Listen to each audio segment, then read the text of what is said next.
season, you guys had Yes. 3 first place finishes and Yes. only 1 leg not in the top 5. And that was the very first leg. And Yes. obviously you guys are thrown into the race. You've never done it before. What was that first leg like for you? That first leg was a challenge. Crazy. We had so many hiccups, and after that first leg, I was very down on myself for getting 10th place on the first leg. I was in a very sad state. Michelle got me out of that. She supported me there because I wanted to be one of those teams that dominated since day one. And I was very down on myself for getting 10th. She got me out of that funk. And we also looked at the scramble when we reviewed our leg. We noticed there were a lot of variables there that were not controllable. Just the order in which we did things was bad. And we got traffic in because we did that specific order, but we got ourselves out of it. And energy, baby, let's go, keep it going. What? We actually we missed one turn. And that turn turned into 10-15 minutes. And then when we went to go park, we saw as we were running towards the mat, we saw 4 to 5 teams. Yeah, we saw a bunch of teams there. Yeah, so we saw 4 teams. The whole race has been like that. If you're very, very close, if you're 5-10 minutes off, you will drop places really quick. So I was really proud of us after to go from 10th to 5th because it is very hard to make a comeback. Right. And then in Jordan, we see, we kind of see the soundbite that you're not good with being a mid-pack team. Yep. And it kind of takes a turn from there. What were those changes that you made? Sarah, we had an emotional moment in the hotel in Jordan before the leg.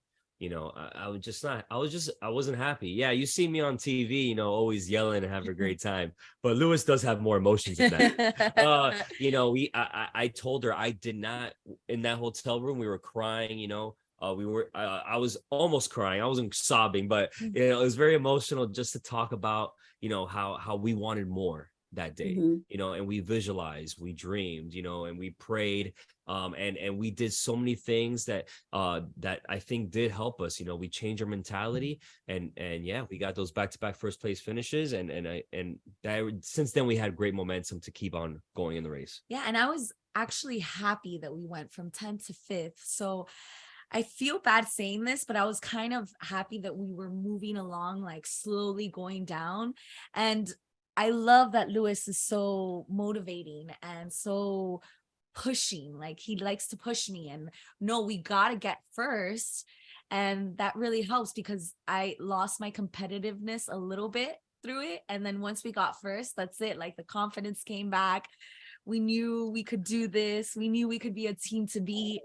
So it was nice. Yeah. We saw you guys change detours a couple times, but you were always very quick about it, very decisive.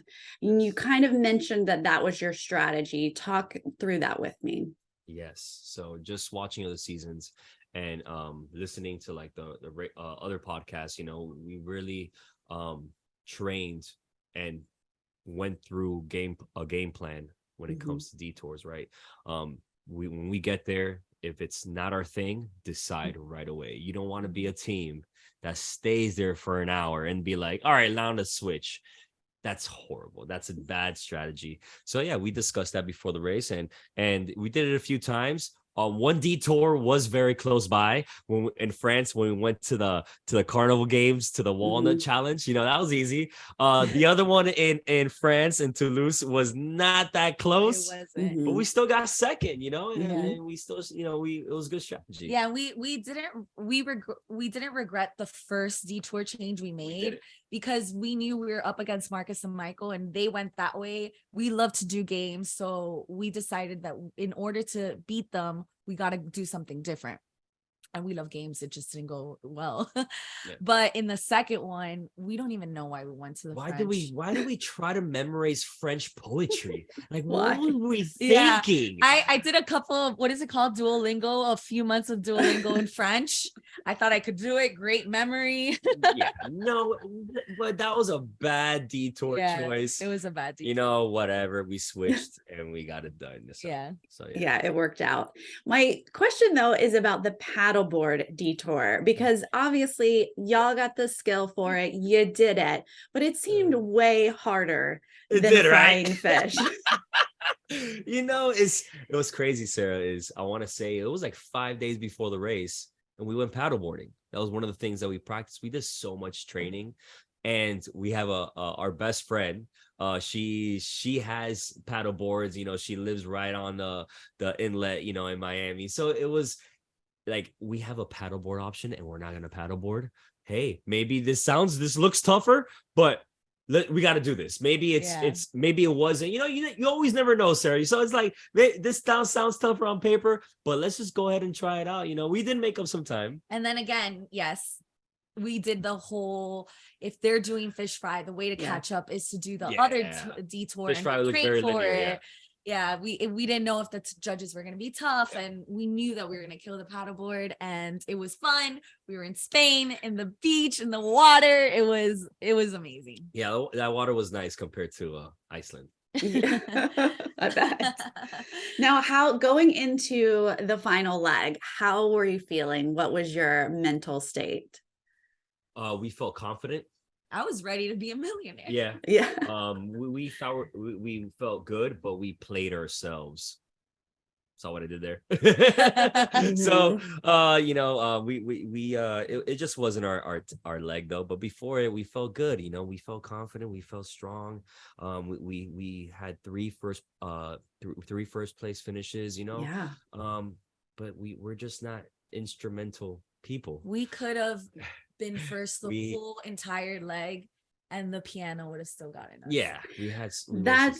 Yeah, that was a question, because it seemed like a difficult task for you guys. If you had arrived first, would you have been able to have gotten out any earlier? No, that was it.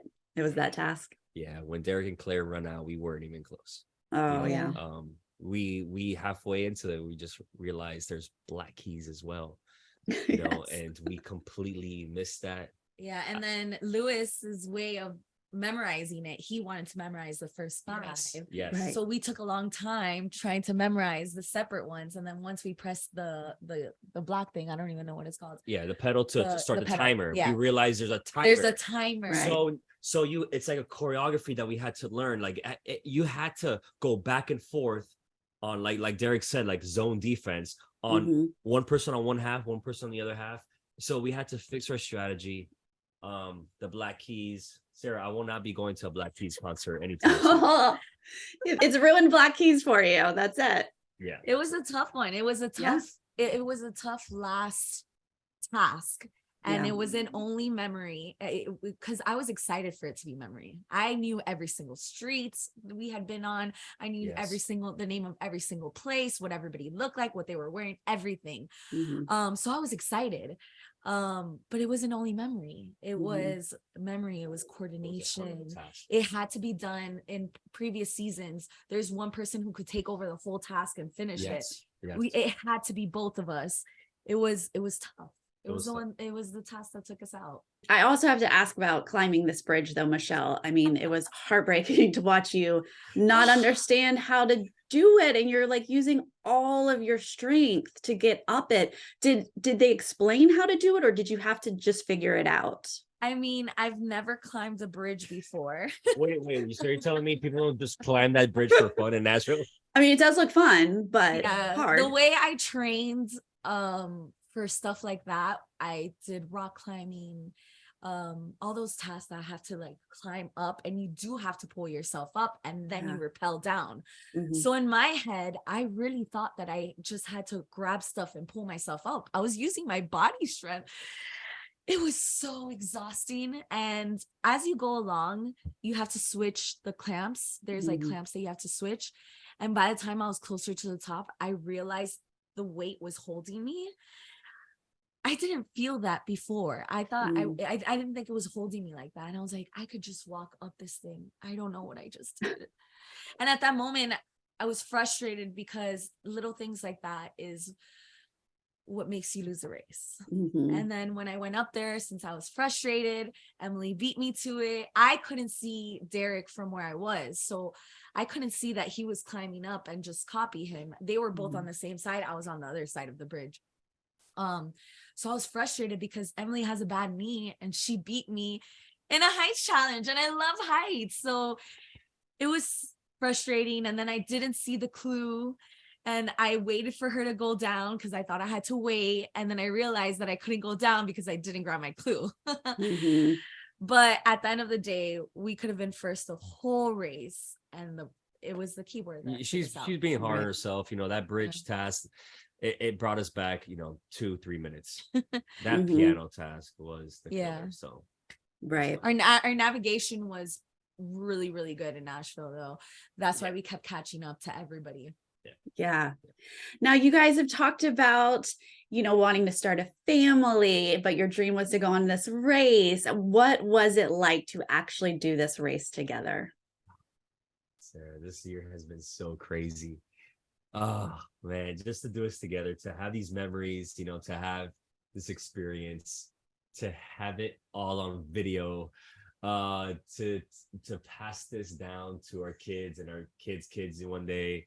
It's been such a blessing. It's been such a blessing. It was more than what I wanted, more than I expected, and I'm so grateful to be part of this, and also how great production was behind the scenes. It was just so, it was perfect. Like in my mind, I didn't think it was going to be this perfect. And to do it with my soulmate, my partner in crime right here. I love her so much, and we're living life right now. It was We feel great. incredible because to share something like this with Lewis, my husband, even just training was so much fun to do it together. From the training to doing the show to keeping the secret to watching the show every week with friends and family. We had a watch party every single week, and to live it back, and then to do the finale party with the cast. I don't even know how to describe it in words. It has been just so incredible and an experience that I never thought that could fulfill me that much. Yeah, you had everyone living it up in Miami this week. That's right. Yeah, everybody's. I think all the interviewers, all the teams are a little hungover. Yeah. Yeah, Derek's voice is shot. Yeah. Shot. I heard it. Well, what is the family plan? The family plan. Well, right now we have a few trips that we want to do next year, Mhm. and start a family next year. We're not sure what order it's gonna be. We have faith in our creator that he's gonna give us the best order possible, whatever order that Sure. is, and that's it. Yeah. Well, it was so fun to watch you guys. Thank I you. loved your excitement for adventure, and just you were so happy with every task you were faced with. Really fun to watch. Thank you guys for your time today. Thank you so much. Thank you, Sarah. And the armoire, is it going to go on eBay? What's the plan there? It's just moving to another room. Okay, that's good. But just don't kill it, please. It's like has a soul now. Now I could never get rid of it. Thank you guys. Bye. Sarah, see ya.